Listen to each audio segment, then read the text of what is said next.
যাবে। এই 3টা পিঠা দিয়ে কি হবে? হয়তো এই 3টার মধ্যেই আমাদের ভাগ্য লেখা আছে। তুই বানা মা, তারপর আমরা সব গুছিয়ে বাড়ি ফিরবো। সুমনা আর রিনায়া সব গোছকাজ করছে। এমন সময় এক কিশোর ছেলে এসে সামনে দাঁড়ায়। তার পরনে ছেঁড়া পোশাক, পেটে রাজ্যের ক্ষুধা। কালাম্মা, আর কি পিঠা আছে? না বাবা, সব তো শেষ হয়ে গেল। তুমি কি কিছু খাবে? সকাল থেকে কিছু খাইনি, খুব ক্ষুধা পেয়েছে।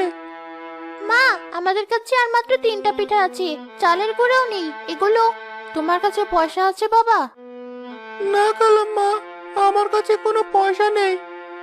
পয়সা লাগবে না, তুমি বসো, আমার মেয়ে তোমাকে পিঠা দিচ্ছি।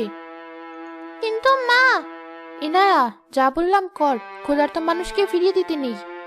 ইনায়া অনিচ্ছা সত্ত্বেও একটা প্লেটে শেষ 3টি পিঠা ছেলেটির সামনে দেয়। ছেলেটি এমন ভাবে খেতে শুরু করে যেন কত যুগ ধরে সে অভুক্ত। আস্তে খাও বাবা, গলায় আটকে যাবে। পানি দেবো? না কালাম্মা, ঠিক আছে। আপনার পিঠাগুলো এত মজার, মনে হচ্ছে যেন আমার মা বানিয়ে খাওয়াচ্ছে। তোমার মা কোথায় বাবা?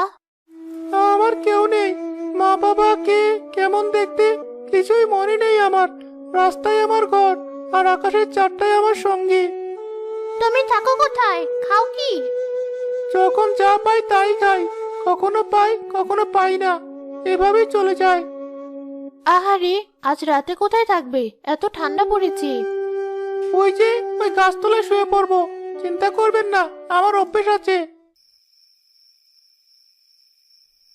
আমার পেট ভরে গেছে খালাম্মা, অনেকদিন পরে তো শান্তি করে খেলাম। ঠিক আছে বাবা, সাবধানে থেকো।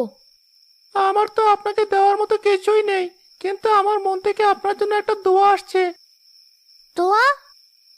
আমি দোয়া করি, মহান সৃষ্টিকর্তা যেন আপনাদের এই ছোট দোকানটাই খদ্দের দিয়ে সবসময় ভরে রাখেন।